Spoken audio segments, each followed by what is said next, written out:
చరణ్ కౌశిక్ యాదవ్ కూడా మనతో పాటు లైవ్లో జాయిన్ అవుతున్నారు. చరణ్ కౌశిక్ యాదవ్, భారతీయ జనతా పార్టీ అంటోంది దీని వెనకాల ఎవరు ఉండి నడిపిస్తున్నారని చెప్పి, డైరెక్ట్గా ఎక్కడ మీ పేరు కానీ ఎవరి పేరు ప్రస్తావన తీసుకురావట్లేదు, బట్ మమ్మల్ని టార్గెట్ చేస్తున్నారు, కొన్ని శక్తులు వెనకాల ఉండి నడిపిస్తున్నాయి అనేది. ఒకవేళ ఈ కాక్రోచ్ జనతా పార్టీ కనుక కంప్లీట్గా ఫామ్లోకి వచ్చింది అనుకుందాం, మీ అస్తిత్వానికి ప్రమాదం అనుకుంటున్నారు ఇది? ఎందుకంటే అక్కడ దాదాపు 21 మిలియన్ ఫాలోవర్స్ అటువైపు వెళ్తున్నారు, కొన్ని సపోర్ట్ చేస్తే మీ వైపు రావాలి కదా, బట్ ఎక్కువ వర్షనట్టే వినిపిస్తోంది. సో మీరు ఎవరికి సపోర్టు, ఇటు కాక్రోచ్ పార్టీకి సపోర్టా లేకపోతే మీ స్టాండ్ మీదేనా, ఎట్లా? ఇక్కడ చాలా స్పష్టంగా మీరు చూస్తూ ఉన్నారు. కాంగ్రెస్ పార్టీ 2014లో అధికారం కోల్పోయిన తర్వాత, నరేంద్ర మోడీ గారు ప్రధానమంత్రి అయిన తర్వాత మొదటి నుంచి చెప్తా ఉన్నాం, దేశంలో రకరకాల సమస్యలు పేరుకపోతూ ఉన్నాయి, దేశంలో నిరుద్యోగం పెరుగుతూ ఉంది, ఆకలి చావులు పెరుగుతూ ఉన్నాయి, అప్పులు పెరుగుతూ ఉన్నాయి, ప్రభుత్వ రంగ సంస్థలను కూడా అప్పనంగా అమ్ముతూ ఉన్నారు. భారతీయ జనతా పార్టీ నరేంద్ర మోడీ గారు మతం పేరు మీద ఓట్లు మాత్రం అడుగుతూ ఉన్నాడు, జీడిపి పేరు మీద లేకపోతే రూపాయి పతనం కాకుండా నేను కాపాడని చెప్పి ఓట్లు అడుగుతున్నారు, డెవలప్మెంట్ మీద ఓట్లు అడగకుండా ఎంతసేపు పుల్వామా, బాలాకోట్, అదేవిధంగా రామ మందిరం పేరు మీద, హిదాపు స్టోరీ మీద, ఎస్ఆర్ పేరు మీద, లేకపోతే కేరళ స్టోరీ అని, కాశ్మీర్ స్టోరీ అని ప్రతిసారి ఏదో ఒక సెంటిమెంట్ తీసుకొచ్చే ప్రయత్నం జరుగుతుందని చెప్పేసి చాలా స్పష్టంగా కాంగ్రెస్ పార్టీ చెప్పింది నిజం అవుతోంది. ఈ దేశంలో నిరుద్యోగం పెరుగుతున్న మాట చాలా స్పష్టంగా కనపడతా ఉంది. కాబట్టి కాక్రోచ్ జనతా పార్టీ నిరుద్యోగులు పెరుగుతూ ఉన్నారు, పెరుగుతున్న సంఖ్య. కాక్రోచ్ జనతా పార్టీ అంటే ఒక కొత్త పార్టీ కోసం చూస్తున్నారు, ఉన్న పార్టీని ట్రస్ట్ చేయట్లేదు. ఇక్కడ మీరు బహుశా కాంగ్రెస్ ఉంటే అప్పుడు కాంగ్రెస్ పార్టీకి కాక్రోచ్ జనతా పార్టీకి ఏం సంబంధం లేదు. మేము రాఘవ చంద్ర విషయంలో చెప్పినాం, రాఘవ చంద్ర ఎక్కడ తేలుతాడో మీరు చూడండి అని చెప్తే రాఘవ చడ్డ పరిస్థితి మనం చూసినాం. భారతీయ జనతా పార్టీలో పోయిన తర్వాత వారి ఫాలోయింగ్ ఒకే రోజు ఎట్లా తగ్గిందో కూడా చూసినాం. వారు చిన్న చిన్న అంశాలు లేవనెత్తా ఉన్నారు. భారతీయ జనతా పార్టీ ఎట్టి పరిస్థితిలో పోడని చెప్పి మాట్లాడిన పరిస్థితి కూడా మనం చూసినాం. ఎందుకంటే సామాన్యుడు ఎదుర్కొంటున్నటువంటి ఇబ్బందులు, ఎయిర్పోర్ట్లో ప్రయాణికులు ఎదుర్కొన్న ఇబ్బందులు, రకరకాల గురించి మాట్లాడితే వారు ఫాలోయింగ్ దాదాపు 1.46 అంటే 14.6 మిలియన్స్ తర్వాత వాళ్ళ ఫాలోవర్స్ అయిన పరిస్థితి మనం చూసినాం. 24 గంటల నుంచి 48 గంటల్లో దాదాపు 25 లక్షల మంది అన్ఫాలో అయిన పరిస్థితి.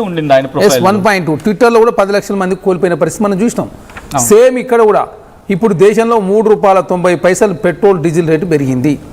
ఆ అంశాన్ని పక్కదారి పాటించడం కోసం భారతీయ జనతా పార్టీ ఇదొక వ్యవహారాన్ని స్టార్ట్ చేసినా చాలా స్పష్టంగా కనపడతా ఉంది. మీరు చూడండి, దీని వెనక లాస్ట్కు తేలేది భారతీయ జనతా పార్టీలో. అంటే ఎందుకు ప్రతిపక్షాల ఓటు చీల్చే ప్రయత్నం, ఎందుకు భారతీయ జనతా పార్టీ మీద విపరీతమైన వ్యతిరేకత రోజు రోజు పెరుగుతుంది.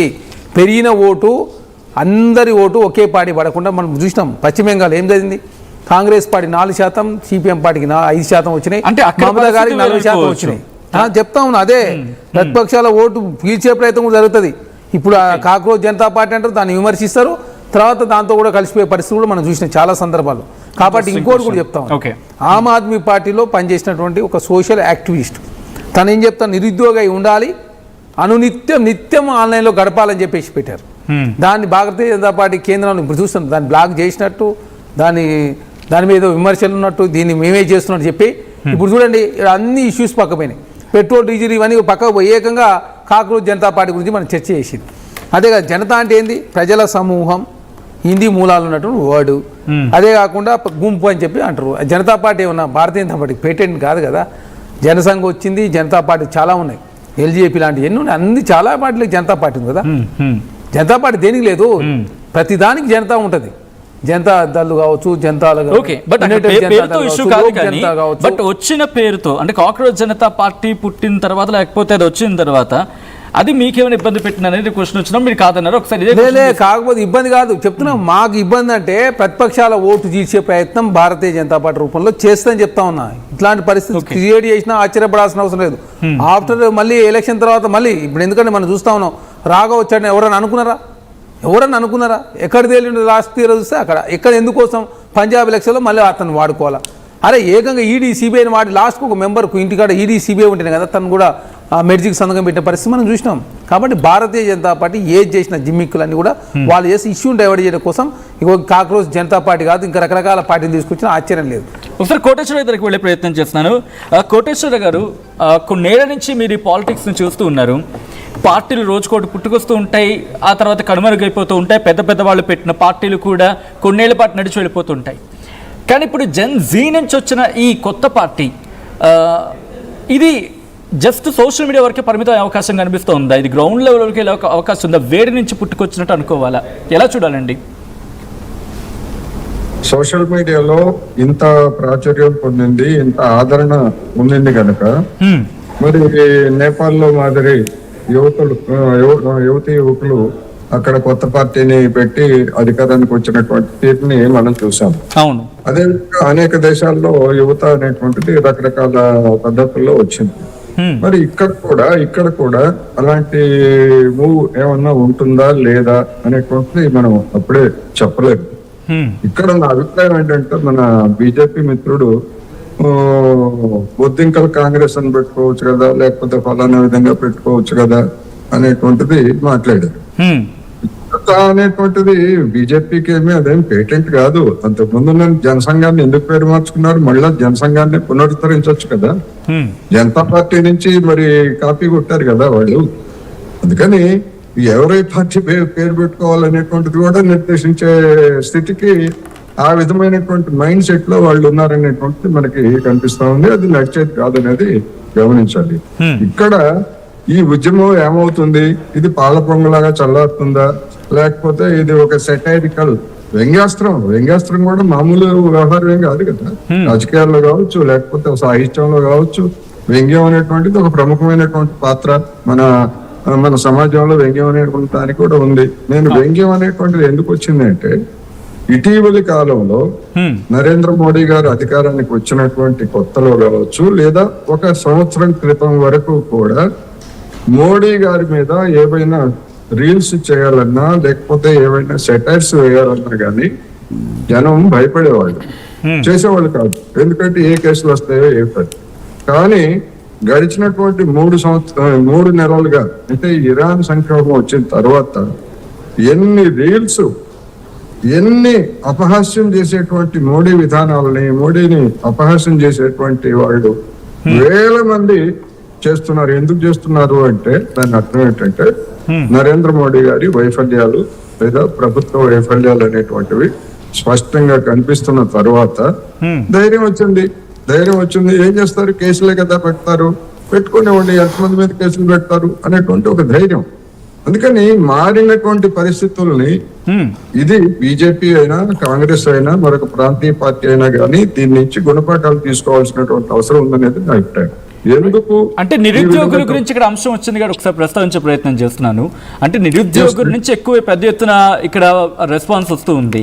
ఇది వీళ్ళు చెక్ చేసుకోవడం, కరెక్ట్ చేసుకోవడం వల్ల ఇప్పుడు ఈ పార్టీకి పూర్తి న్యాచురల్. ఎందుకంటే ఏడాదికి 2 కోట్ల ఉద్యోగాలు ఇస్తామన్నారు, లేకపోతే గుజరాత్ మోడల్ అన్నారు, లేకపోతే నల్లధనాన్ని వెనక్కి తీసుకొస్తా ఉన్నారు. రకరకాల ఎన్ని కబుర్లు చెప్పినా గానీ అటువంటివి ఏవి కూడా ఎక్కడ మనకి కనపట్లేదు. అసలేమి లేదా అంటే అసలేమి లేకుండా ఎట్లా ఉంటది? బీజేపీ పుట్టక ముందు ఉన్నది, ఇప్పుడు కూడా ఉంటది, భవిష్యత్తులో కూడా ఉంటది. పాయింట్ అది కాదు. వాళ్ళు చెప్పినటువంటి వాగ్దానాలకు అనుగుణంగా ఆ విధమైనటువంటి ఫలితాలు ఎక్కడ కనపట్లేదు. ముఖ్యంగా యువతలో నిరుద్యోగం అనేటువంటిది పెద్ద మొత్తంలో ఉంది.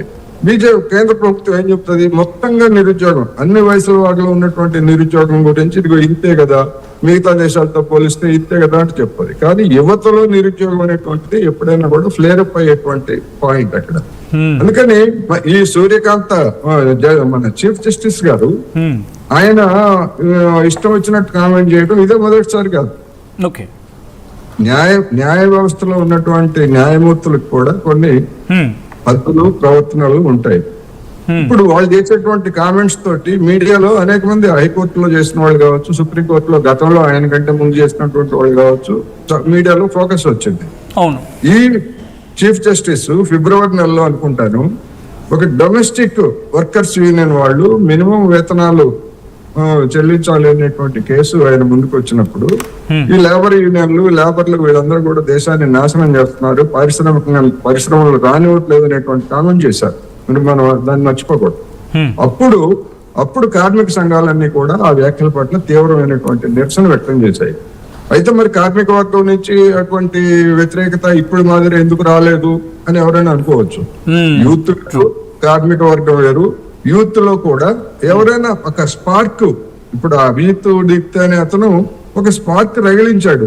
ఆ రగిలించింది యువతలో ఉన్నటువంటి అసంతృప్తి కారణంగా అది ఈ విధమైనటువంటి ఫ్లేరప్ అయింది అనేటువంటిది మనం గమనించాలి.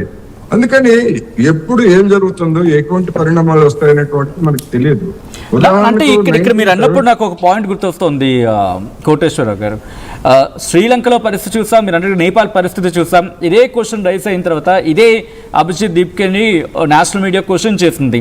అంటే అక్కడ ఇక్కడ రెవల్యూషన్ తీసుకొస్తారంటే లేదు, ఇక్కడ వాళ్ళు తెలివైన వాళ్ళు అని చెప్పుకొచ్చారు.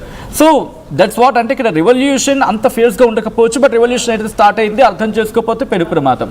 ఒక్కసారి ఇదే పాయింట్ నేను తీసుకువెళ్ళే ప్రయత్నం చేస్తాను భారతీయ జనతా పార్టీ దగ్గరికి. అతనేం చెప్పాడు ఏమిటి అనేటువంటిది ఇక్కడ ప్రశ్న కాదు. ఇప్పుడు ఈ శ్రీలంకలో కూడా జరిగింది ఏమిటి, సింహళ హృదయ సామ్రాట్లు, ఇక్కడ ఎట్లాగైతే హిందూ హృదయ సామ్రాట్లు అని చెప్పేసి కొంతమంది పిలిపించుకుంటున్నారు, సింహళ హృదయ సామ్రాట్లు అని చెప్పేసి జనం అక్కడ నెత్తిన పెట్టుకున్నారు. ఆ నెత్తిన పెట్టుకున్నటువంటి జనమే ఆ సింహళ హృదయ సామ్రాట్లని తరిగి కొట్టారు. షేక్ హసీనా పరిస్థితి కూడా అంతే కదా. ఆమెకు 2019 నుంచి 2024 వరకు తిరుగులేని నాయకురాలుగా ఉంది. కానీ పరిస్థితులు అనుకూలించినప్పుడు లేకపోతే వైఫల్యాలు చెందినప్పుడు నెత్తిన పెట్టుకున్నటువంటి వాళ్ళే కింద ఈడ్చుకొడతారు. అది మిగతా దేశాల్లో జరిగింది. భారతదేశానికి అదే మినహాయింపు అని ఎవరైనా చెప్పలేం కదా. ఎవరినైనా ఇందిరాగాంధీనే ఓడించారు, సంజయ్ గాంధీని ఓడించారు. ఇన్ని మనం చూసాం కదా. ఇన్ని పరిణామాలు చూసిన తర్వాత ఎవరికైనా అటువంటి పరిస్థితి రావచ్చు. ఒకసారి ఇదే ప్రశ్న తీసుకెళ్లే ప్రయత్నం చేస్తున్నాను భారతీయ జనతా పార్టీ దగ్గరికి. ఒక పాయింట్, ఇంట్రెస్టింగ్ పాయింట్ టచ్ చేశారు. ఎవరైనా మినహాయింపు కాదు. ఇన్ఫ్యాక్ట్ నిన్న కూడా కేబినెట్ భేటీలో లేకపోతే మంత్రులతో భేటీ అయినప్పుడు నిరుద్యోగ అంశం మీద కూడా చర్చ జరిగింది. బహుశా కాక్రోచ్ పార్టీ రెవల్యూషన్ వచ్చిన తర్వాత